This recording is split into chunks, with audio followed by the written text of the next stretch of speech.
¿Quién vive en Nicaragua? Gente que no vende patria. Buenos días. Bienvenidos y bienvenidas a Sin Fronteras. Hoy es lunes 16 de agosto de 2021 con Carlos José Hurtado y con Luis Enrique Guerrero, cuando son las 6 de la mañana con 29 minutos. Sin Fronteras, la revista con William Griggs Vivado. En la primerísima 91.7 y 105.3 FM.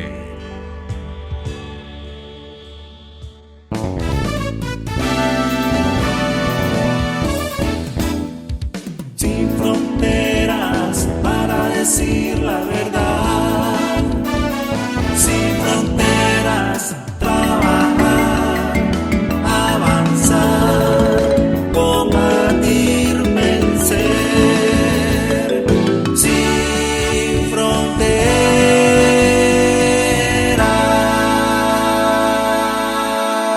6 de la mañana con 36 minutos. Queremos saludar esta mañana al doctor José Ramón Barberena Ramírez, juez cuarto distrito de familia, profesor universitario, que está cumpliendo 60 años. Lo saludamos al doctor Barberena, muy conocido en el ámbito judicial y entre los periodistas que cubren esa fuente, y además muy conocido también en el mundo universitario. Él está cumpliendo hoy 60 años. Felicidades, doctor. Mañana está cumpliendo años Xóchitl Aráoz. Mañana abandona la juventud sandinista porque llega a sus 40. Felicidades, Xóchitl, por anticipado, para que veas que sí me acordé. Hombre, y que yo sepa, el límite es los 40 años en la juventud sandinista, creo yo, pues. Así que me imagino que ya mañana Xóchitl le dice adiós a la juventud sandinista. Felicidades, Xóchitl, por anticipado. Hoy es el Día del Médico. Es en homenaje al doctor Oscar Danilo Rosales Argüello, capturado por la Guardia Somocista en Pancasán cuando salía del campamento, torturado durante varios días y luego asesinado, y apareció como que se hubiera muerto en combate durante las operaciones de la Guardia contra las columnas guerrilleras de Pancasán, encabezadas por Silvio Mayorga. El doctor se decretó el Día del Médico porque un día como hoy, él fechó la carta un día como hoy de su renuncia al cargo de profesor adjunto de la Cátedra de Patología de la Universidad Nacional en León. Dejó una carta al doctor Mariano Fiallos. En esa carta dice: en la lucha por la liberación de nuestro pueblo, nosotros los intelectuales y profesionales honrados, los estudiantes progresistas y revolucionarios, estamos en el deber, por ser las personas más preparadas del pueblo, de prestar una colaboración efectiva en lucha por la conquista de la justicia y la verdad histórica en nuestra patria. A usted, señor rector, a los profesores universitarios, a los profesionales conscientes y en particular a los estudiantes vanguardia, quiero decirles que la lucha definitiva por la liberación de Nicaragua ha entrado en su fase decisiva y que aquí tienen un puesto como patriotas y nicaragüenses.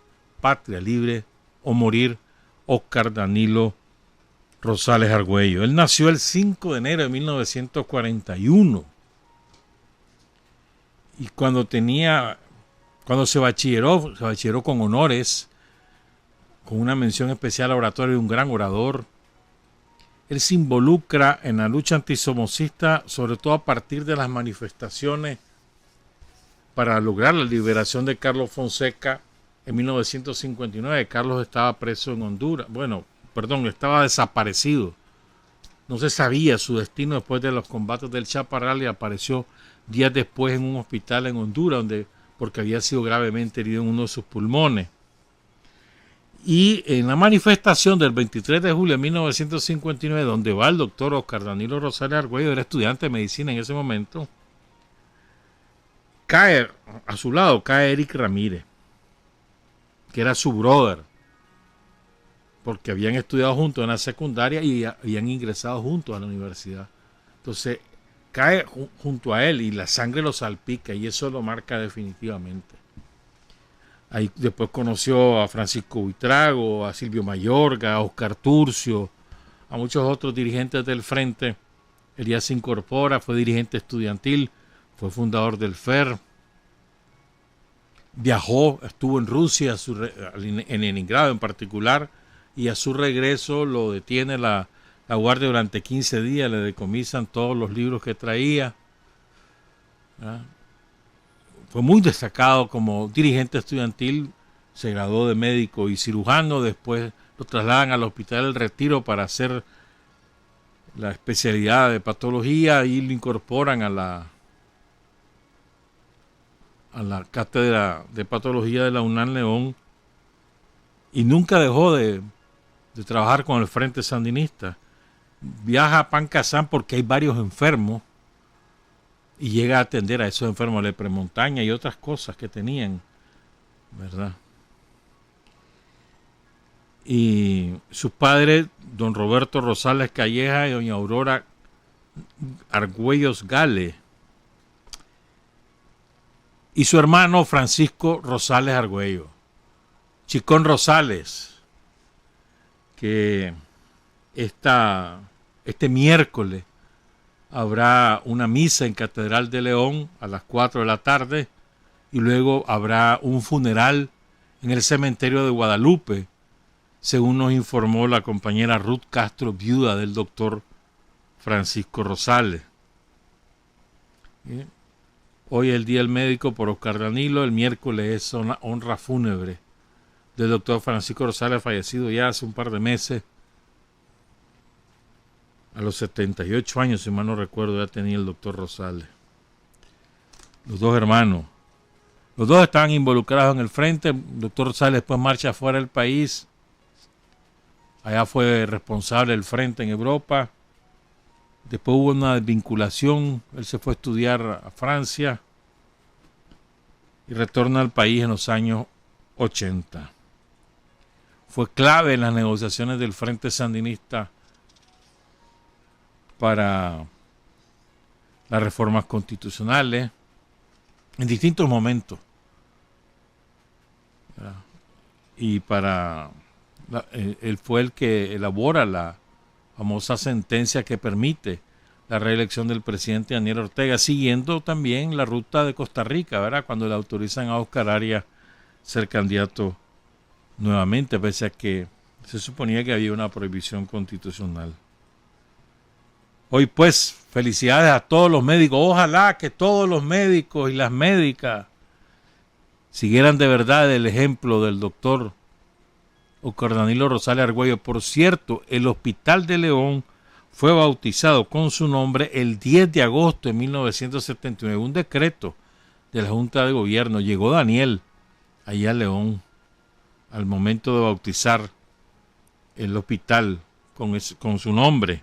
El 10 de agosto y el 16 es el día del médico nicaragüense.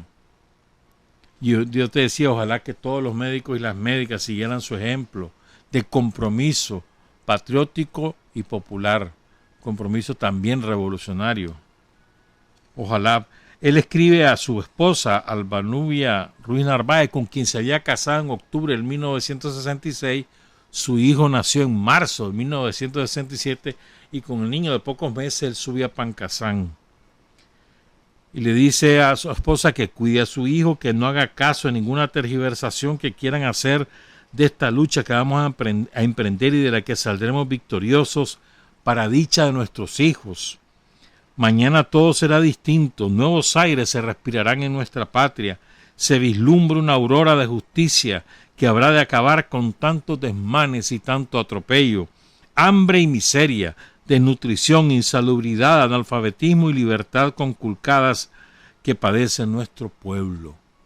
Y digo que el compromiso de los médicos también sea con estas cosas, que es más allá de su ámbito profesional, y eso, pero se traduce en el ámbito profesional, desde mi punto de vista, en un trato cordial, profesional a los pacientes, no tratarlos por, por cumplir una cuota, sino con afecto, con rigor. Ojalá que todos los médicos y las médicas asuman en la práctica ese compromiso. Saludos a todos. Son las 6:45. Muchas cosas que hablar. Ya está en ejecución la operación Dantito, ¿verdad? Ya se dieron cuenta. Ya vamos a hablar de eso porque Daniel y Rosario hicieron algunos apuntes muy interesantes el viernes pasado en el acto de aniversario de la Fuerza Naval. Esta semana creo que es el aniversario del Cuerpo Médico Militar, creo yo, del Hospital Militar, una de dos. Bueno, la Fuerza Naval cumplió 41 años, lleva un año atrasada con la revolución porque fue un año después que se fundó. Vamos a hablar de eso más tarde, sí. Primero queremos hablar, es inevitable hablar de Afganistán y ubicarnos, creo yo, desde un punto de vista geopolítico, dar antecedentes, porque la imagen que tenemos es, bueno, los yanquis yéndose, pero hay que tener cautela en estas cosas, creo yo, pues, ¿verdad?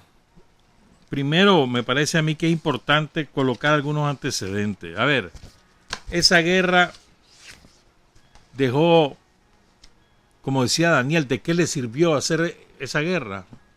Para destruir un país. ¿Qué ganaron? En términos de estabilidad mundial, nada se perdió más bien. Pero los que sí ganaron son los negociantes de la guerra, eso sí ganaron. Y muchísimo dinero, encabezados por el delincuente que ya murió, y murió en su cama, qué desgracia, man. El terrorista Donald Rumsfeld, ese es un criminal de guerra, de esos que debería haber sido juzgado por la Corte Penal Internacional. Pues bueno, ¿cuántos muertos entre los ocupantes, los civiles, los talibanes? 250,000 se calcula. Eso costaron 20 años de guerra. 20 años de guerra. Es que se dice rápido, ¿verdad? 20 años de guerra. Un país destruido,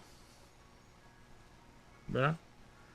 En algún momento Estados Unidos tuvo desplegado en Afganistán 98,000 soldados en 2011. Para 2020 quedaban 16,000. Para este año ya se habían reducido a unos 8,000. ¿Cuántas bajas yanquis? Conservadoramente, 3,000 soldados gringos muertos ahí. Y esto es lo que se calcula, porque los yanquis nunca hablan claramente de sus bajas, las ocultan. Y sin contar las bajas de los mercenarios, porque ahí están desplegados en Afganistán en este momento 16,000 mercenarios de las empresas privadas yanquis que les paga el gobierno de Estados Unidos por sembrar terror en los países donde están destinados y sustituir a soldados en algunas operaciones en las cuales podría resultar inconveniente al gobierno yanqui, que podrían ser sometidos a demanda, etcétera. Entonces se las dan a los mercenarios. Recuerden que esa fue una operación además conjunta, y hay tropas canadienses, tropas británicas, tropas españolas, por supuesto. O sea, ya andan ellos de cola de ratón, encabezados por los yanquis, pero es una coalición. Australia también metió gente ahí. Todos ellos, vamos a luchar contra el terrorismo, sí, cómo no. Bin Laden estaba en Afganistán y se fue para Pakistán, poco antes de empezar la intervención militar, se fue para Pakistán, y los gringos lo sabían. Ellos saben cuando ocupan Afganistán que ya Bin Laden no está en ese territorio, y aún así hacen la invasión. Desalojan del poder a los talibanes.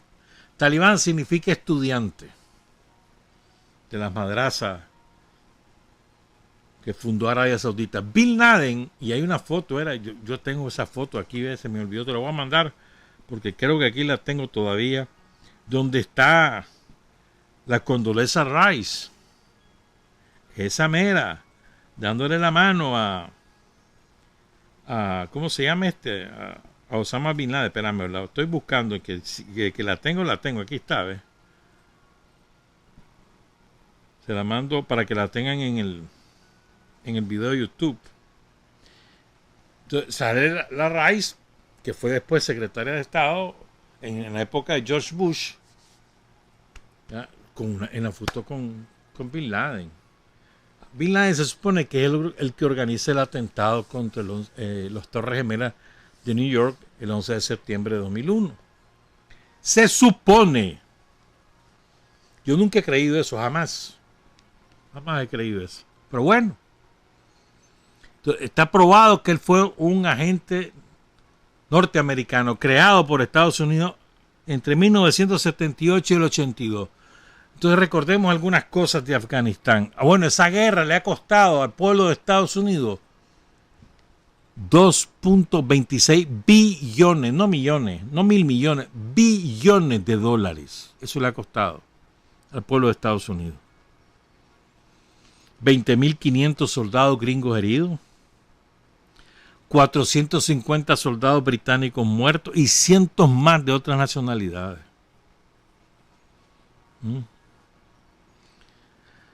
Dice Biden, cuando su discurso en julio, recuerden, esta es la guerra más larga que ha ejecutado Estados Unidos, la guerra de ocupación más larga en la historia de Estados Unidos, 20 años. ¿Verdad? Y que dice que ellos habían llegado a la conclusión, no solo Biden, esto comienza con Trump.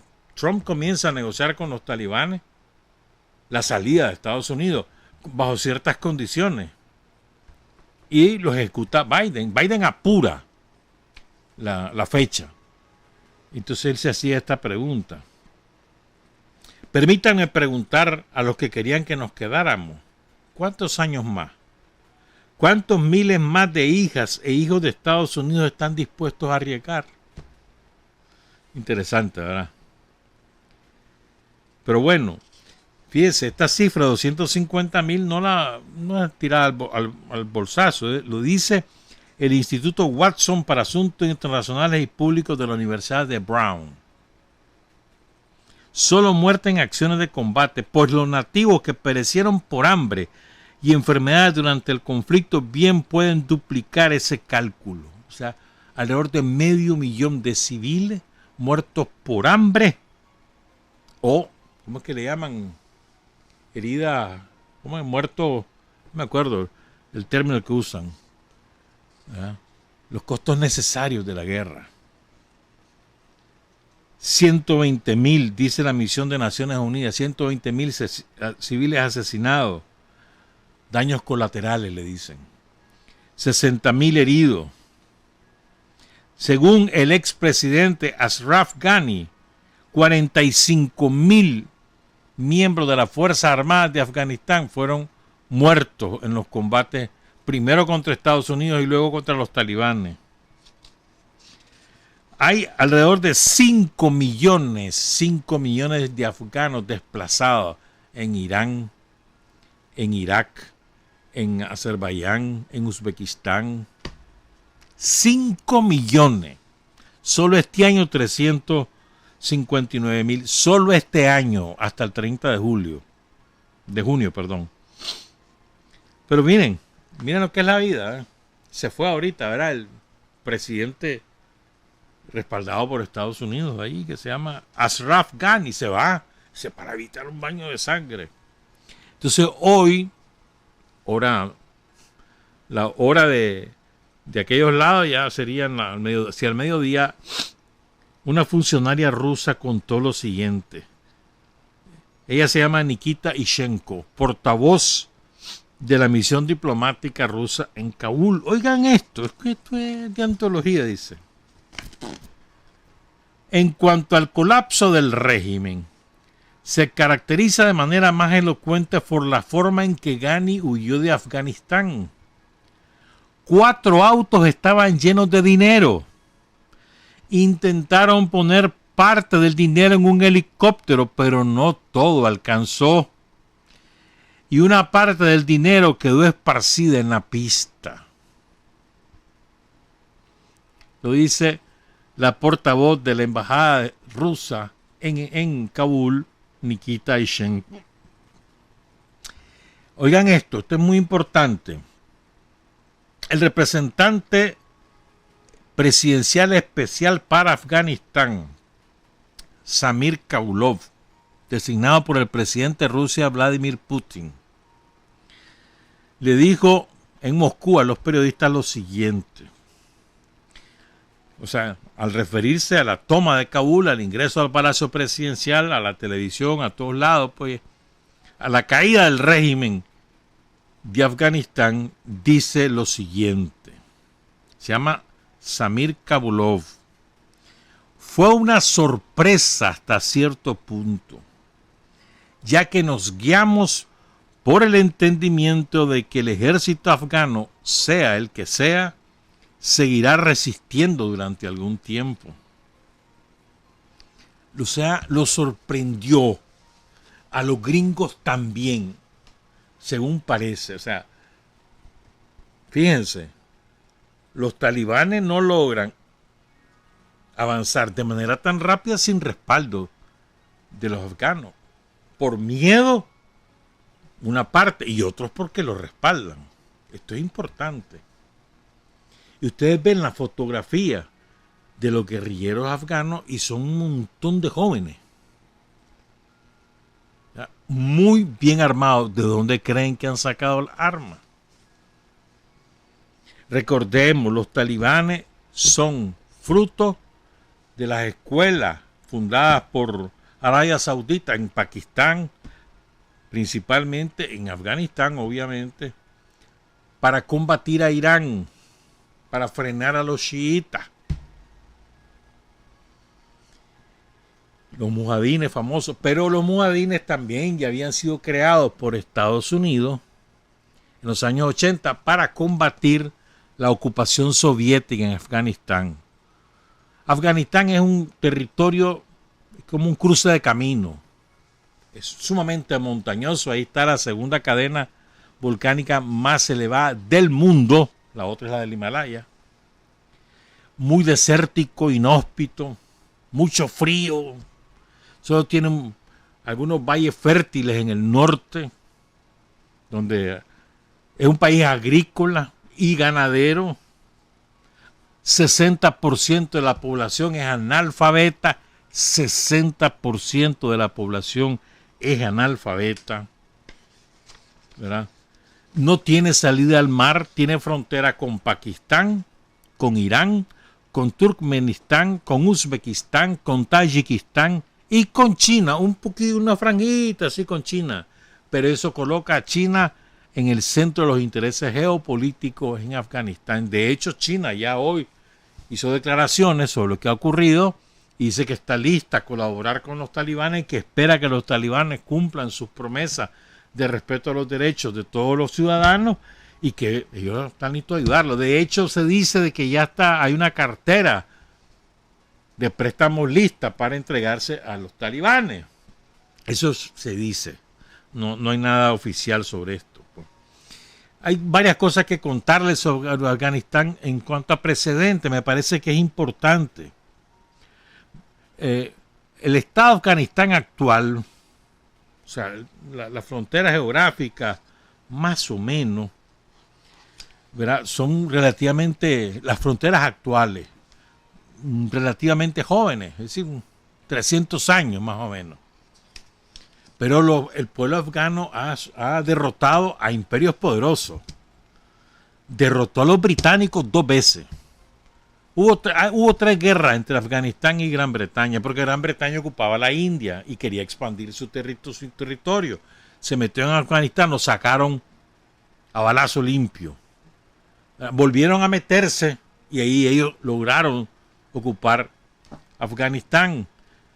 Volvió a desatarse la guerra antes de la Primera Guerra Mundial y lo sacaron otra vez a los británicos. Entonces ahí hubo un acercamiento de Afganistán con la naciente Unión Soviética. Se mandaron a estudiar a un montón de gente, los soviéticos hicieron ahí algunas inversiones, pero después vinieron los británicos y lograron infiltrar el gobierno, mataron al presidente, pusieron a otro, después al otro también lo mataron, ahora supuestamente es el padre de la patria afgana. Después hubo otro acercamiento de Afganistán con la Unión Soviética en los años 50. Volvieron los británicos y los gringos a fregar. Así transcurrió, después triunfó un movimiento comunista en Afganistán. Hacia el 78 se formó un gobierno comunista y ahí vino ¿cómo te dijera yo? La guerra de resistencia de las tribus afganas contra la ocupación soviética, aprovechada hábilmente por Estados Unidos, que dio reales por montón, y ahí surge Bin Laden y los mujahidines y demás, pues. Eso se le sale de control a los yanquis y ya conocemos. Un dato importante: los rusos consideran a los talibanes como una fuerza terrorista, así está tipificada por Rusia. Esto es importante. Para China y Afganistán es clave, está en medio de la ruta de la seda, que pretende comunicar por tren principalmente China con Europa, y Afganistán está en medio, tiene que pasar por Afganistán. Afganistán tiene riqueza nunca explotada, minerales y petrolíferas nunca explotadas. Pero además, y aquí viene, ¿verdad? Desde mediados de los 90, ¿verdad? Cuando ya los talibanes ocupan el país, bueno, otra cosa, es un país sumamente atrasado. Lleva 44 años de guerra. Imposible desarrollar un país, imposible, 44 años de guerra. Vías de comunicación destruidas, 60% analfabetismo, no hay una infraestructura de salud, no hay infraestructura productiva, país sumamente atrasado, sumamente. ¿Cuál es su riqueza en desarrollo? El opio, la droga. Afganistán es la principal, ya te voy a decir, espérame, es que ese dato lo tengo, es la principal productora de opio, de la materia prima para menfetabay, esa, ya nunca la puedo pronunciar, siempre me han pasado lo mismo, ¿verdad? Y eso está controlado por las tropas de ocupación.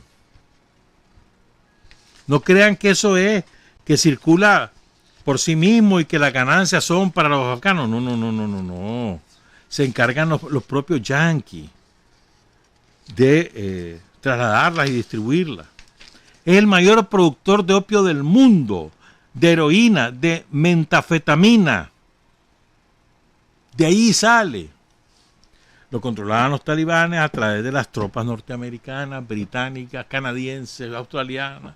Esas tropas democráticas, pues esas se van chineados de reales. Y además con las rutas de producción garantizadas. Esto es importante, ¿verdad? Metanfetamina, opio y heroína. De ahí sale 80% de esa droga en el mundo sale de Afganistán. Fíjate, los afganos, el pueblo afgano le ha resistido a los mongoles, a los persas, a los árabes, a los rusos, a los gringos, a los británicos. Y es que para poder combatir en Afganistán hay que conocer ese territorio sumamente montañoso, escabroso, escarpado, con aquellos climas extremos, climas desérticos, climas sumamente fríos, entonces. Pero a mí me parece sumamente importante estas declaraciones que ofreció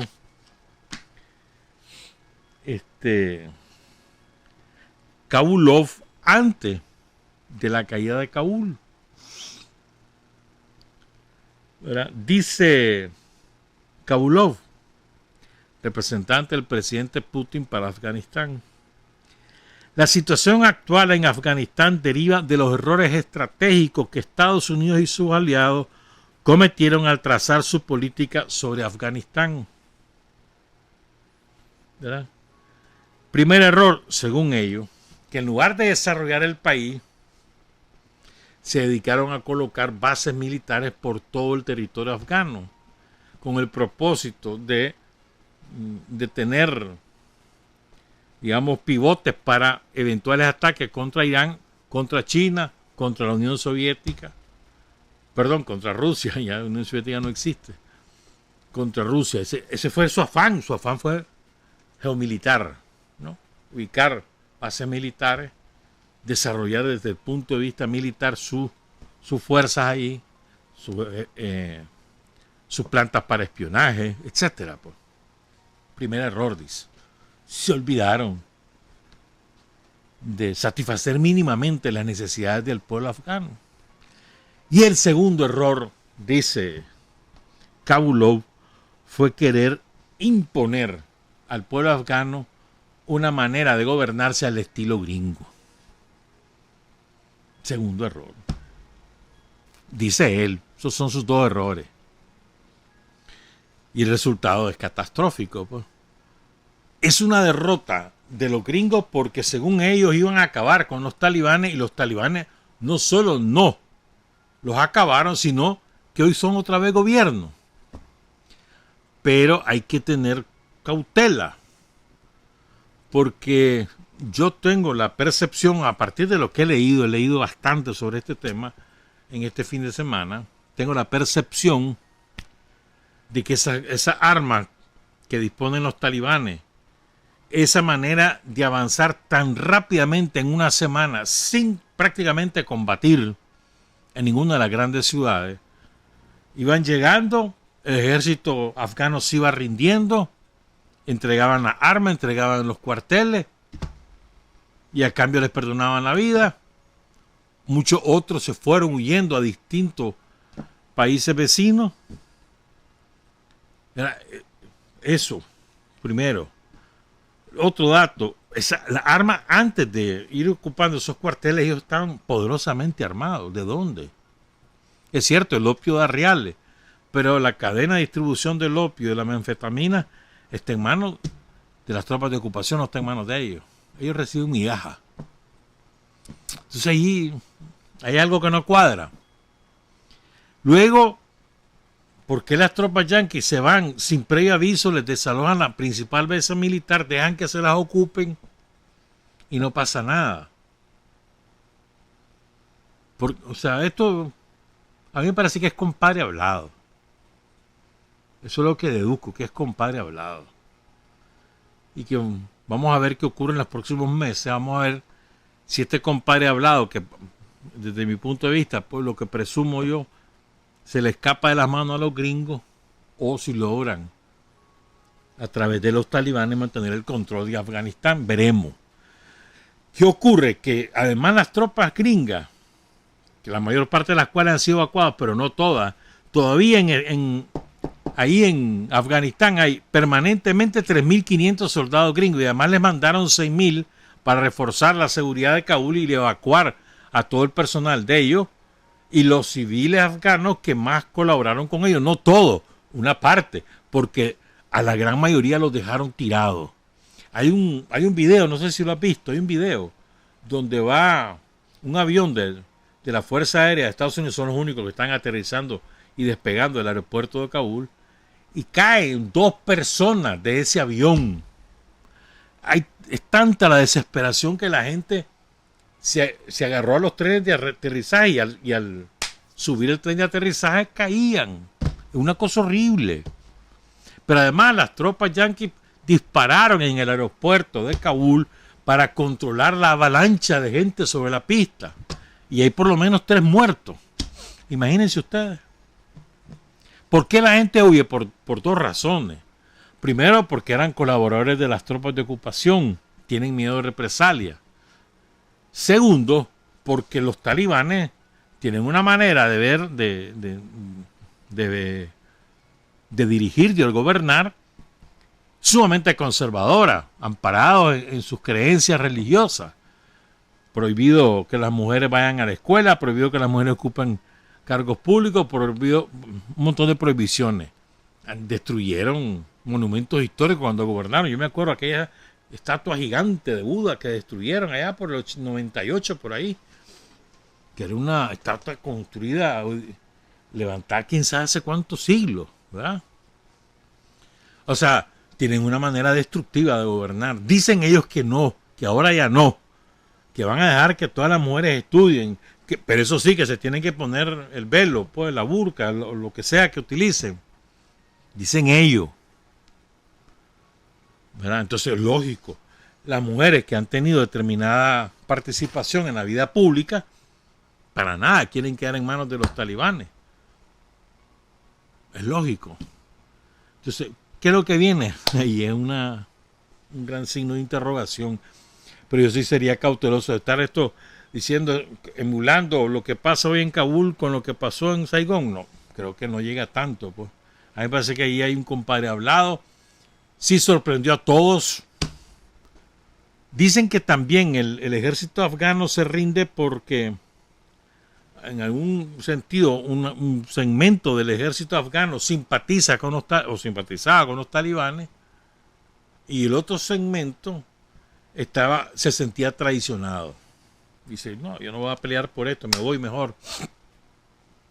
Y hay otros que dicen, estaba leyendo un artículo en francés que dice que también los dejaron sin municiones, con municiones que apenas era para resistir unos días. Entonces dijeron, con esto no hacemos nada, mejor nos vamos. Desde el viernes estaban los videos de los soldados huyendo, saliendo de Afganistán. Es decir, aquí estamos en una situación imprevisible que no se sabe en qué va a terminar eso. Hay intereses geoestratégicos de mucha gente, de Rusia, de China, de Irán. Los terroristas derrotados de Siria ya se asentaron en Afganistán. Los del Daesh, los del Estado Islámico, salieron de Siria derrotados y ahora están ahí en Afganistán. Algunos dicen que ahí los puso Estados Unidos, que es una de las condiciones que le pusieron a los talibanes. Otros dicen que no, que están aprovechando el caos para irse a instalar de nuevo ahí.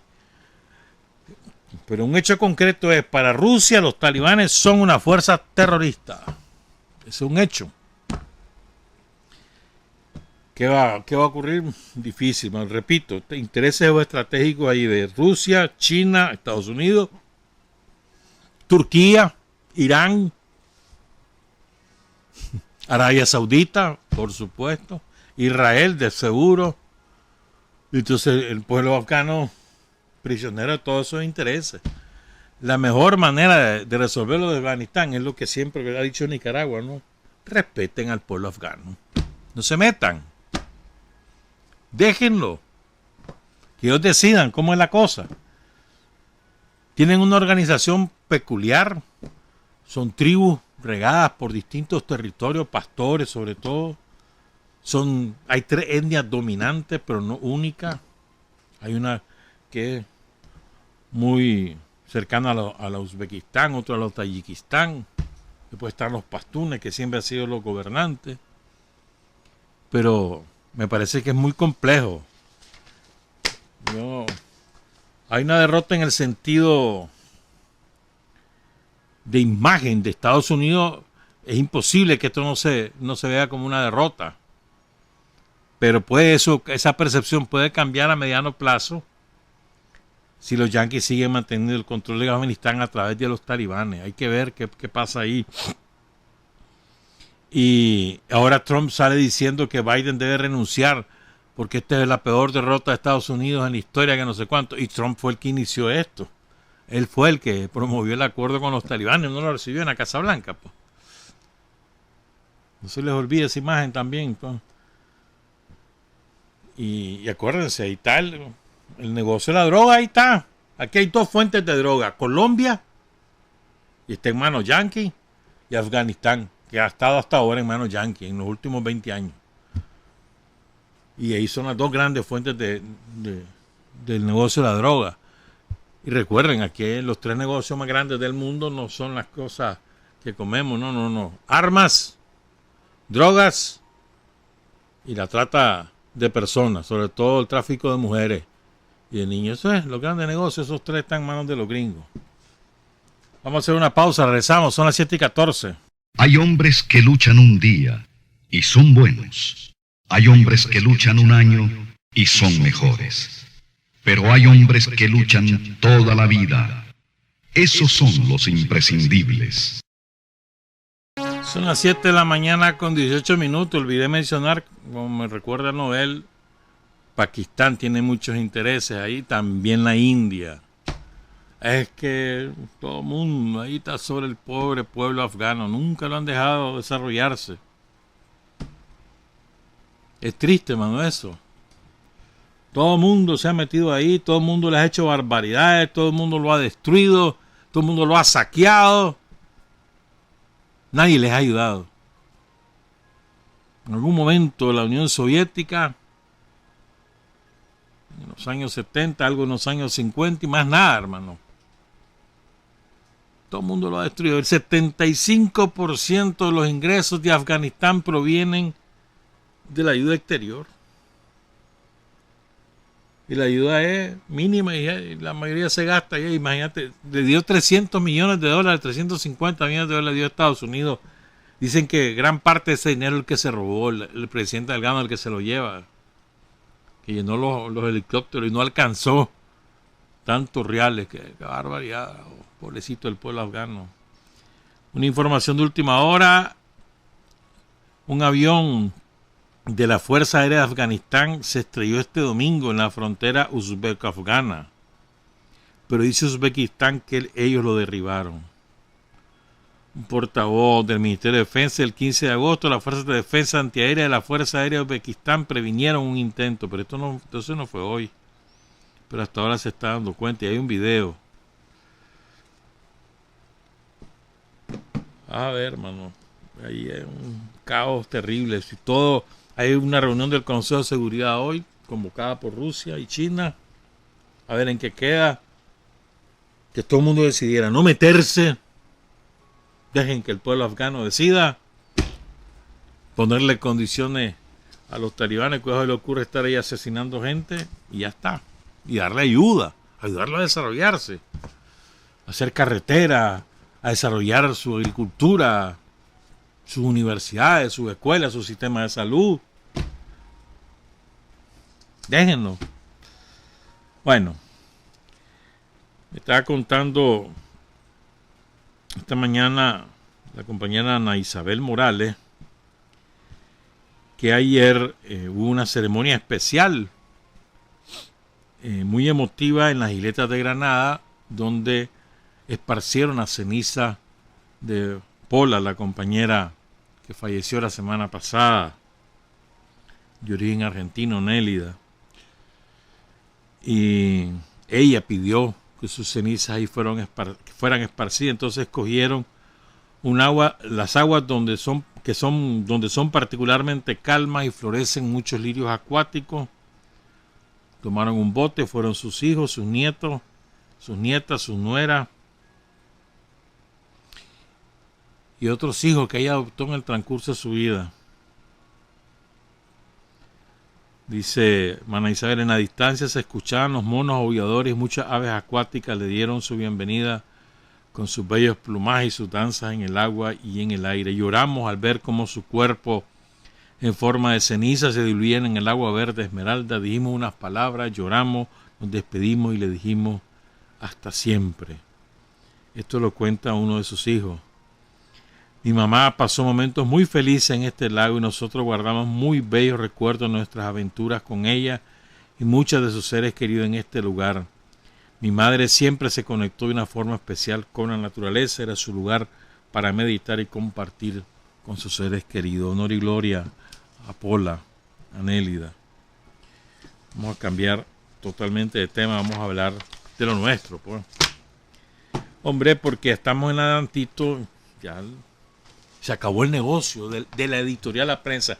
A mí me parece que es importante que distingamos el diario La Prensa de la editorial La Prensa. El diario La Prensa no ha sido intervenido, está funcionando.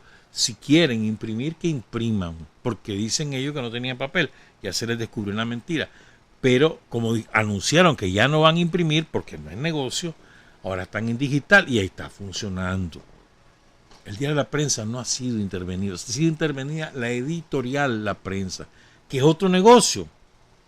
Según la Constitución, según la ley, lo que no debería de pagar es el periódico. Pero los delincuentes, Chamorro y Holman, tanto en el Nuevo Diario como en La Prensa, siempre metieron como que si fuera para uso del periódico vehículos de lujo, yates, ahí van a salir, vas a ver. todo el papel que usaban para su imprenta, para hacer libros, para hacer revistas, para hacer todo eso iba exonerado de impuestos porque supuestamente iba para el diario y no era cierto, y lo sabemos eso desde siempre. En la época, era como lo que hacía Sacasa en el Canal 2, que metía, que era para el canal, los vehículos, y entonces metía Mercedes-Benz, Volvo, y todo lo de su familia, sus brothers, sus queridas, sus queridos, lo que fuera, pues. De la familia, toda la familia, de las hijas, de los hijos de él, de todo el mundo. Ahí salía. Lo mismo, los Holman y los Chamorro, igualito. Igualito, en serio. Tremendo negocio. Ha sido la editorial La Prensa y la editorial Nuevo Amanecer, que no sé si existe todavía o si la vendieron completamente, la cerraron, no lo sé. Y también hacían negocio con la boleta. Eran competencia desleal de otras imprentas, de muchas otras imprentas. Competencia desleal, porque como estaban subsidiados, podían poner precios mucho más bajos. ¿Verdad? Esto es importante, que sepamos distinguir la prensa como diario y la editorial La Prensa. ¿Verdad? Entonces Daniel habló sobre este tema el día viernes y las cosas vinculadas a este tema. Digamos, yo lo he resumido en 8 puntos. Lo vamos a ir abordando. El mensaje principal es, hermano, respeto a las leyes y a la Constitución. Aquí vamos a respetarlo y ese es el marco. El que no lo haga, que se atenga a las consecuencias. Básicamente ese es el mensaje central, no el único, central. Y ella advirtió: quien conspira al servicio de los yanquis deja de ser nicaragüense. Lo dijo varias veces a lo largo de su discurso. Después mencionó, lo vamos a ir desarrollando más después, mencionó cómo se difama al Estado nicaragüense y aquí no hay consecuencias. Y en cambio en cualquier otro país del mundo, cuando se difama al Estado y al gobierno, hay procesos inmediatos, procesos judiciales y sentencia de cárcel. Luego dijo que la ruptura de la alianza entre empresarios y el gobierno fue por avaricia. Dijo el presidente Daniel. Recordó que los que hoy están investigados y detenidos, mientras son investigados, son los mismos, ¿verdad?, que los de traje y corbata, los que estuvieron detrás de toda la intentona, la aventura somocista del golpe fallido del 2018. Fueron los ejecutores de los yanquis para ese golpe, detrás. 2 o 3 veces dijo esta frase Daniel: los hijos del demonio, al referirse a los curas. Después habló de un par de traidores, ya vamos a leerles eso, a recordarles eso. Y para mí esta es una advertencia importante. Dice Daniel: olvídense de amnistía, se acabaron las amnistías. Ya pasó el momento.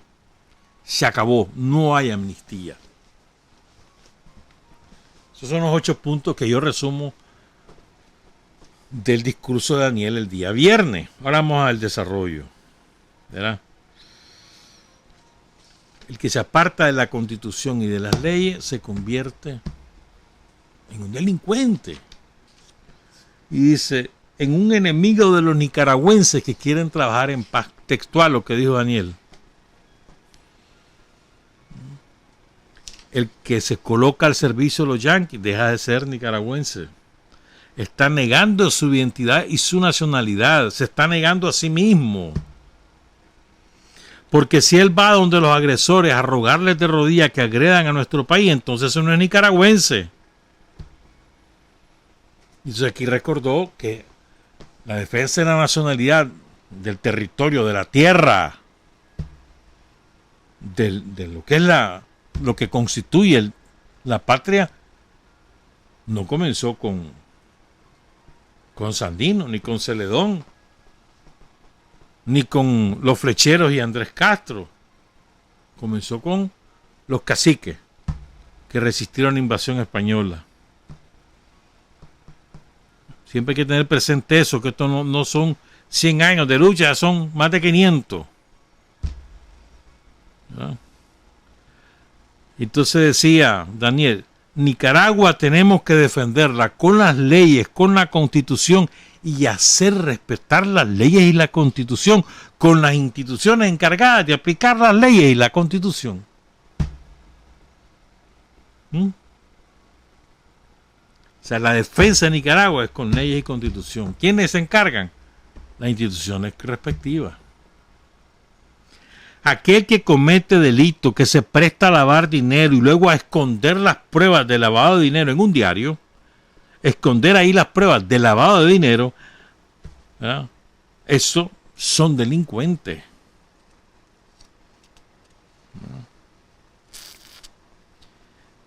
Y entonces después dice, aquí se está investigando cuánto del papel que introdujeron lo usaron en el diario y cuánto fue para otros menesteres.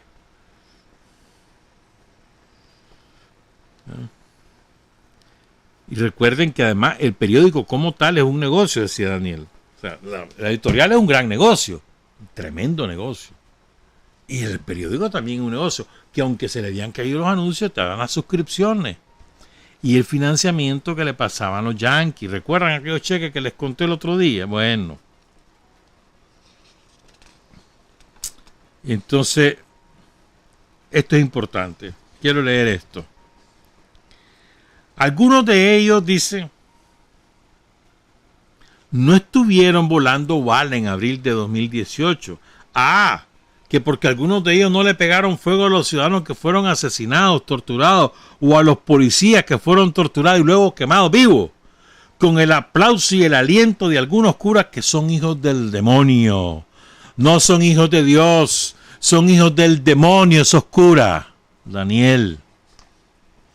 El hecho de que no hayan sido ellos los que les pegaron fuego no los exime de responsabilidad. Entonces dice Daniel, cita lo ocurrido con Hiroshima y Nagasaki. No fue el propio presidente de Estados Unidos el que fue a lanzar las bombas, pero es el responsable. Mandó a los pilotos, a los de la Fuerza Aérea que tiraran las bombas, pero el responsable es él, que fue el que dio la orden. ¿Quién debe ser sancionado y quién debe ser castigado por esos delitos contra los pueblos de Nagasaki e Hiroshima? Lástima que la mayoría ya murió, bravo. Entonces, dice Daniel, los que se encuentran siendo investigados son los que se encargaron de financiar, organizar, buscar los recursos, buscar el apoyo de los yanquis y dirigir los crímenes que se cometieron en abril de 2018. Y ahí recordó lo que pasó en la mesa del diálogo. Cuando los transportistas son los que pidieron eso, que se levantaran los tranques. Me acuerdo de eso. Y se sometió a votación. Y solo los transportistas, los delegados del gobierno, los gremios que estaban allí, votaron en contra de los tranques. El resto, los curas encabezando, que se mantuvieran los tranques. Y ahora voy con los traidores. Primera vez que se refiere de esta manera Daniel a Humberto Ortega. No dijo su nombre, pero es la primera vez que lo menciona, o que se refiere a él, de esta manera. A Humberto Ortega y a Jaime Willock, que esos son los dos. No mencionó los nombres de ninguno de ellos, pero los que conocemos los hechos, sabemos que son ellos dos. Dice textual Daniel, claro, dice, los traidores, bueno, espérame. Entonces cuando se preguntaba, dice Daniel, ¿quiénes están en contra de que se levanten los tranques? Entonces levantaban la mano esos criminales, esos asesinos, por eso son terroristas.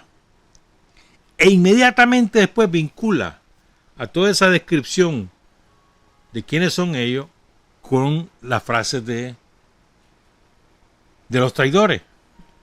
Claro, dice Daniel, los traidores, los vendepatrias dicen que no son terroristas. Algunos traidores y vendepatrias que en algún momento con mucha autoridad llegaron a decir que iban a faltar postes aquí en Nicaragua para colgar a los ricos. Esa es una frase de Humberto Ortega. Si mal no recuerdo, en 1980. Yo tengo ese discurso, lo estuve buscando y no lo encontré, pero lo voy a hallar, vas a ver. Si mal no recuerdo. 1980. Humberto Ortega, jefe del ejército. Se la daba de muy radical él. Yo recuerdo mucho eso. Incluso se proclamó marxista-leninista. Él, Humberto Ortega. Me acuerdo muy bien. Creo que este discurso en el 80, o a más tardar en el 81. ¿No? El que se las picaba de gran radical, el más revolucionario de todo, el más marxista-leninista de todo. Él incluso se ufanaba de ser el heredero de Carlos Fonseca. Él, Humberto Ortega. El pobre Carlos Fonseca debe estarse revolcando en su tumba con un tipo que anda justificando los crímenes como los que sufrimos y que además ya pasó al otro lado como traidor, como vendepatria. O sea, debe estarse revolcando en su tumba, Carlos. Aunque Carlos lo advirtió, te digo. Lo advirtió. Si uno lee las notas desde la montaña y la otra, los dos últimos documentos de Carlos ahí, él advertía. Porque muy ambicioso, y ahí está el resultado. Así lo dijeron, dice Daniel. Y ahora salen diciendo que estos señores no son terroristas. El otro, y aquí viene el otro. ¿Qué dijo en aquellos tiempos? Que iba a cortarle las manos a los hacendados, a los finqueros, y era el ministro de Agricultura y Ganadería. Ahora anda escribiendo en contra de lo que está aconteciendo y defendiendo a los terroristas. ¿A quién se refiere? Jaime Willock Román. Esto lo dijo, sí, estoy casi seguro que esto fue en el primer trimestre de 1989. Fue en el Ingenio San Antonio, en Chichigalpa. Fue cuando el gobierno sandinista, el gobierno de la revolución de los 80, llegó a inaugurar las inversiones que había hecho en el Ingenio San Antonio, que después se las robaron los pelas. Porque los pelas andaban pegando alarido. Ay, mirame, que se lo devolvieron con todas las inversiones. No pagaron un centavo los pelas al Estado de Nicaragua. Y el Estado de Nicaragua invirtió más de $1 millón para poner a punto las maquinarias que ya estaban obsoletas en el Ingenio San Antonio.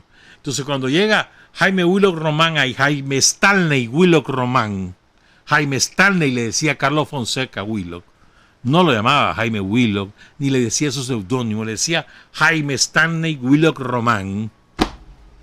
Cuando llega ahí al Ingenio San Antonio, dijo esa frase,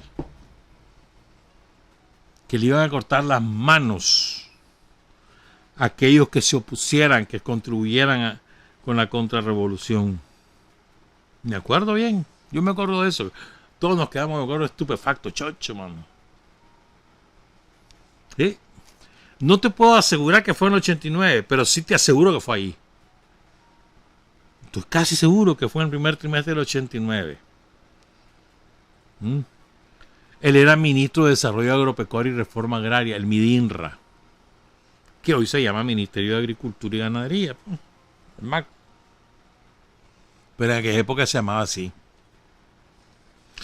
Entonces ahora Jaime Stanley anda defendiendo a sus brothers.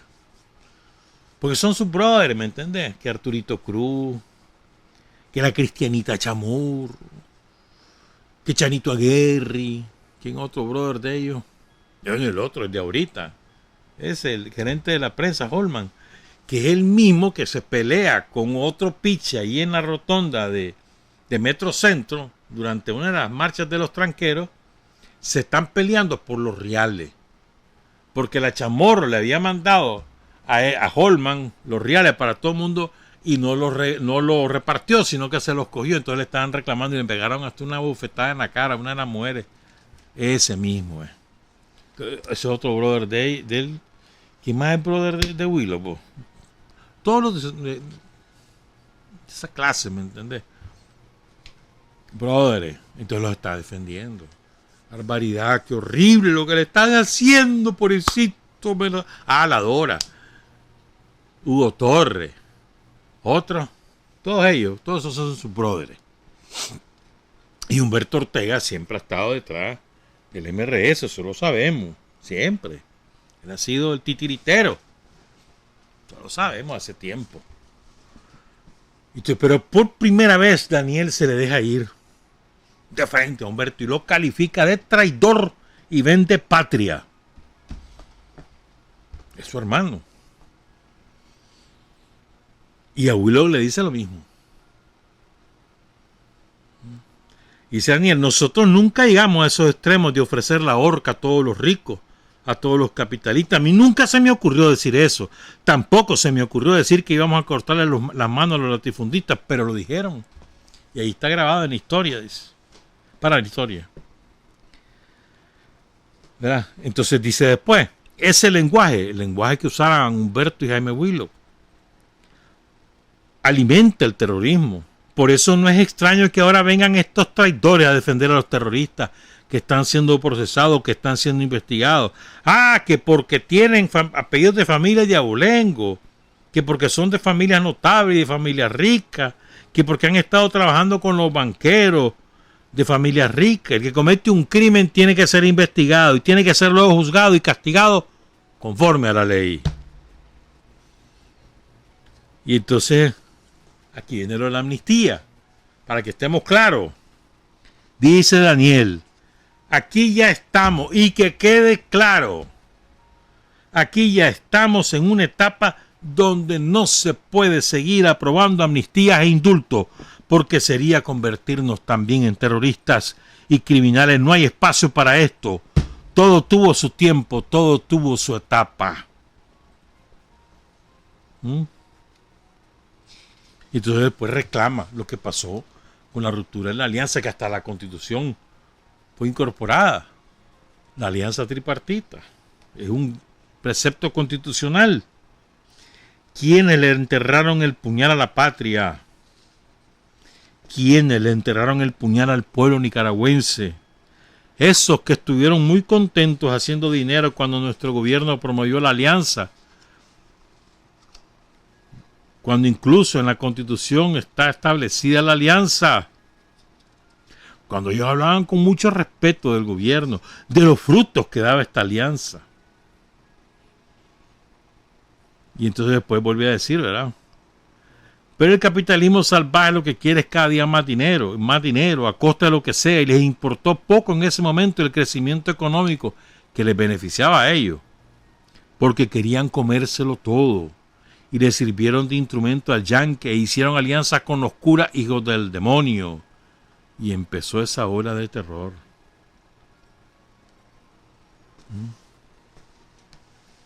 Y después dice, vino la amnistía, pero no les bastó, siguieron conspirando y ahí están los resultados, pues. Entonces esto es muy importante, no hay amnistía. Humberto Ortega y Jaime Willow, dos traidores. Para que no nos enredemos. Y luego Rosario, después del acto, Rosario ofreció declaraciones cortas, declaraciones pero sustanciosas. Y que además tienen contenido ideológico muy importante, creo yo. Primero, dice Rosario, yo siempre digo que nuestras instituciones son sólidas porque están forjadas en el amor de la patria. Surgieron de una revolución que acabó con una dictadura criminal, que instaló la democracia en Nicaragua, y que no lo olviden nunca aquellos que se atreven a deshonrar a la patria y a la familia nicaragüense. Que son dos cosas. O sea, la revolución parió la democracia en Nicaragua, parió las instituciones que hoy perviven y que son las que encarnan el Estado de Nicaragua. Y segundo, no lo olviden, que esas instituciones, que la democracia es fruto de la revolución. No es fruto del somocismo ni fruto de ello, es fruto de la revolución encabezada por el Frente Sandinista. ¿Cuántos nicaragüenses dieron la vida por ese triunfo? Y eso explica nuestro valor, nuestro coraje, nuestra resistencia digna, soberana, esperanzada, nuestra capacidad de lucha en toda circunstancia y de triunfos que se van generando desde el carácter noble, aguerrido, bendecido de los mejores hijos de Nicaragua. O sea, tense claro, hermano, nosotros venimos de ahí. Les está diciendo Rosario, ¿no? Y tanta gente que dio la vida por esa revolución que parió la democracia en Nicaragua, a base de coraje, ese mismo coraje el que nosotros tenemos, le dice Rosario a estos delincuentes, ¿verdad? Entonces después dice, me gusta mucho cómo formuló esto Rosario, dice, es verdad, sufrimos mucho, no solo en abril, antes también, y son los mismos actores y autores, porque hay una historia vil de entrega de unos cuantos vendepatrias serviles al imperialismo. Hay una historia de agacharse, arrodillarse, entregarse y pretender que le reconozcan con capitales, como dice el comandante Daniel, centavos al fin y al cabo por los que entregan la patria. Y luego, cuando tuvieron la oportunidad de cambiar Nicaragua para bien y de asegurar el bienestar de la familia al que tenemos derecho, se robaron todo. Y todo el mundo lo sabe. ¿Qué es lo que nos está diciendo aquí Rosario? Bueno, aquí hay una historia de ellos, de agacharse, de arrodillarse, de pedir reales, y después que lo reconozcan como capitalistas, los yanquis. Y ellos tuvieron la oportunidad de resolver los problemas de la gente cuando toman el poder, el gobierno, perdón, en el 90, y la desaprovecharon porque se dedicaron a robar. Todos ellos, toditos. Que no vengan aquí con cuentos, que aquí ahora quieren salvar a Bolaño. No, algún día te voy a contar eso. La robadera que hubo en tiempo de Bolaño. Los tres, la Violeta, Alemán y Bolaño, tres delincuentes, tres ladrones. Y todos los que lo acompañaron, obvio. Entonces, en lugar de resolver los problemas de la gente, se dedicaron a robar, a saquear y a postrarse ante los yanquis, sirviendo a los yanquis en bandeja todo lo que quisieran. Dice Rosario, yo no dejo pensar en la justicia, que tarda pero llega, porque hay fábricas de mentiras todos los días fabricando mentiras. ¿Cómo se puede tener alma para fabricar mentiras, para intimidar, para sembrar terror, desconfianza entre la familia de un país pequeño, de un pueblo bueno como Nicaragua? Hay fábricas de mentiras y hay fábricas de crímenes. Y todo en la misma sintonía de servilizarse con los yanquis, de aparecer ostentosamente, qué ridículos como los hijos de William Walker, queriendo servirles en bandeja las cabezas de los nicaragüenses. Y entonces dice Rosario, esta es una advertencia. Nosotros no estamos para ser servidos en bandejas a los yanquis. ¿Oíste, Humberto? Jaime Willow. Nosotros no estamos para ser servidos en bandejas a los yanquis. Estamos para servir a nuestro pueblo, para honrar la patria, para honrar los compromisos que cuando tuvieron su oportunidad los ricos nunca cumplieron, más bien engañaron, estafaron y robaron a las familias nicaragüenses. ¿Ya? Fíjense, nosotros no estamos para ser servidos en bandejas. ¿Está claro? Y entonces, fíjate bien, los curas ahora andan diciendo que van a cerrar las iglesias porque es horrible, mucha pandemia, mucho no sé qué, que van a cerrarlas otra vez, como hicieron el año pasado. Ese es su derecho, ya ellos, ¿verdad? Porque en todos lados andan los curas demandándole a su respectivo gobierno que les dejen abrir las iglesias, que qué barbaridad, que cómo los han tenido, que no sé qué, no sé cuándo. Bueno, aquí nunca han tenido ninguna prohibición. Si quieren las abren y si no quieren también. Ese es el problema de ellos. Esa ha sido la política del gobierno. No se mete en eso. Queda a su libre albedrío. Entonces, hubo un tiempo que la cerraron en casi todas las diócesis. Ahora dicen que las van a cerrar. Está bien, va pues, es decisión de ellos. Pero miren qué interesante esto. Dicen que andan preocupados por la pandemia. Pero parece que esa preocupación solo es para hacer el culto, porque están reuniéndose para conspirar. Se han reunido con el embajador yanqui para conspirar. Andan en esa. Todos ellos. Andan en esa.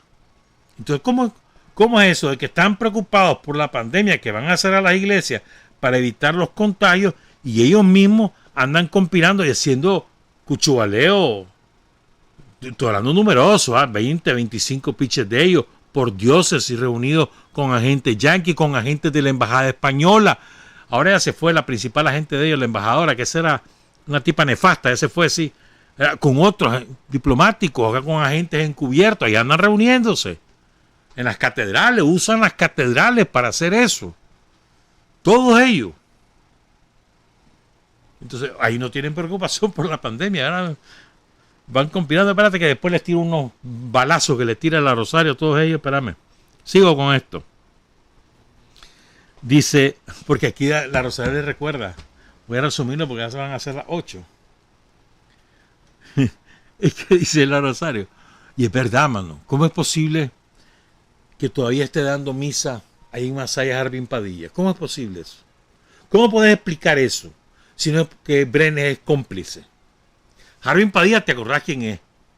Aquel cura que le da instrucciones a los extranjeros qué hacer con el cadáver insepulto de Gabriel de Jesús Vado, después de haber sido torturado e incinerado. Y les dice que baboso, para que fueron a tirarlo al tranque, vayan a tirarle una letrina. ¿Se acuerdan de eso? Y ese cura sigue dando misa, protegido por Brenes. ¿Cómo es posible? O sea, si Brenes realmente fuera decente, no te estoy diciendo que fuera patriota, ni siquiera eso, menos que sea pro gobierno, no, decente, por decencia, dice, hombre, este hombre es demasiado, lo voy a sacar de aquí, lo voy a mandar a otro país, que vaya a otro país, por decencia, y después el otro, Edwin Román, borracho que profanó el templo con bacanales muchas veces, y eso lo sabe todo Masaya, que utilizaba, que dejó que los campaneros lo utilizaran, los borrachos y los drogos que andaban ahí en los tranques para blanquear sandinistas y matar sandinistas. Ese, ahí está dando misa. Y ahí viaja cada rato a Miami. ¿Quién lo ha echado preso? ¿Quién le ha dicho en el aeropuerto, usted no puede ir? A cada rato se va a Miami a hablar con el otro delincuente. Ya sabe de quién hablo. Y entonces, y Brenes tranquilamente, porque esos son de la diócesis de Brenes, junto con aquel cura de Jinotepe. Ese sí dicen que se fue para Jinotepe, para Miami. No sé si ya regresó. Aquel cura de Jinotepe, que era él que manejaba el tranque de San José, donde las monjas, y los tranques de la salida de Jinotepe, ahí por la UNAM. Ese era el que da la autorización para que pusieran en libertad a alguien o no. Ese era el que no quiso salvar la vida de Bismar Martínez. Ese cura. Y lo mantuvo, después ya lo quitó. Menos mal, porque él se fue. No sé si se fue con la mujer, creo que se fue a Miami, algo así fue. No me acuerdo bien. Los de Jinotepe saben mejor. Entonces dice Rosario, también contó ahí, que cuando se estaban haciendo los operativos para ir quebrando los tranques, antes de hacer, no lo dice de esta manera ella, pero es lo que uno entiende, que antes de hacer los operativos andaban buscando a los curas para que fueran a los tranques y le dijeran a la gente que se saliera y que se escondían los curas. No respondían llamadas, no querían meterse para nada, y entonces había que usar la fuerza. Los pastores, en cambio, sí contribuyeron. Por ejemplo, los tranques de Huigalpa, de Chontales. Por ejemplo, los pastores evangélicos. Los curas no. Los curas se escondieron. Dice, yo recuerdo los encuentros en los que ninguno abrió la boca para decir hay que cuidar la vida, alguno que otro, dice. En cambio, sí llegaron a pedirle el poder. Cuando la reunión aquella de la conferencia episcopal con Daniel, ¿se acuerdan? Le leyeron la cartilla. Daniel solo contó Daniel el 19 de julio del 2018. Le leyeron la cartilla a Daniel de todo lo que tenía que hacer, según ellos, pues. ¿Verdad? nos marcaron y generaron una nueva historia en la que la mayoría de los nicaragüenses descreen de las personas, no de Cristo, no de Dios, no del Espíritu Santo, sino de las personas que decían representar a esos valores espirituales y que más bien nos frustraron a todos, pretendieron engañarnos a todos, pero no nos engañamos.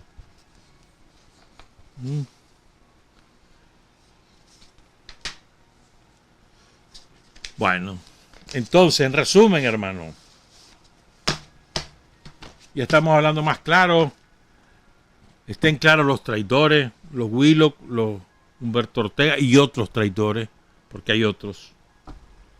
No anden buscándole 10 pies al gato, porque no hay. Son 4. Y están presos. Y van a ser juzgados. Si la fiscalía presenta pruebas suficientes, serán condenados. Eso es lo que hay. No hay marcha atrás, porque no vamos a volver a cometer el error de ser tolerantes con los delincuentes, no más. Entonces dejen de andar cabildeando, dejen de andar de voceros de los gringos, porque además es que esto es divertido. Te voy a contar algo, es divertido. Los dos ellos, sobre todo Humberto, anda hablando como que él tiene comunicación directa con Daniel. Y entonces se vende así ante gobiernos extranjeros, no tanto los gringos, porque los gringos ya saben lo que es, pero sí ante todos los gobiernos extranjeros. No, si yo creo que esta es la salida, yo puedo hablar con Daniel, yo estoy seguro que lo convenzo. Así anda hablando el baboso. Y Daniel no quiere verlo, pero ni en pintura. Ya, para que esté claro, ya le dijo lo que tenía que decirle. Y si quiere más, se lo van a decir, ¿verdad? En su momento. Pero Humberto Ortega no es interlocutor de nadie. Humberto Ortega, en este lado de la acera, nadie quiere saber nada de él. Y en el otro lado tampoco. Entonces está listo y servido. Que busque cómo sentarse a escribir sus memorias, que inventa tiene mucha inventivo, mucha creación para las memorias. Pero bueno, que se ponga a escribir, que se dedique a disfrutar de todos los negocios, todo lo que robó con la venta de los helicópteros en los años 90, que se embolsó todos esos reales con Vladimir Montesino y con Fujimori en el Perú, que se dedique a eso. Que vaya allá a Costa Rica a estar con su brother Oscar y toda esa gente allá, que no se vuelva a meter aquí porque no sirve para nada. No le sirve a ellos, mucho menos que nos sirva a nosotros. Y Jaime Willow por ese sendero va, a él le gusta eso. A él le gustaba escupir en rueda, va pues. En esa rueda te vas a quedar, en la rueda de los traidores. Trabajar, avanzar, combatir, vencer, patria y libertad. Revolución es sentido del momento histórico. Es cambiar todo lo que debe ser cambiado. Es igualdad y libertad plenas. Es ser tratado y tratar a los demás como seres humanos. Es emanciparnos por nosotros mismos y con nuestros propios esfuerzos. Es desafiar poderosas fuerzas dominantes dentro y fuera del ámbito social y nacional. Es defender valores en los que se cree, al precio de cualquier sacrificio. Es modestia, desinterés, altruismo, solidaridad y heroísmo. Es no mentir jamás ni violar principios éticos. Es convicción profunda de que no existe fuerza en el mundo capaz de aplastar la fuerza de la verdad y las ideas. Revolución es unidad, es independencia, es luchar por nuestro sueño de justicia para Cuba y para el mundo, que es la base de nuestro patriotismo, nuestro socialismo y nuestro internacionalismo.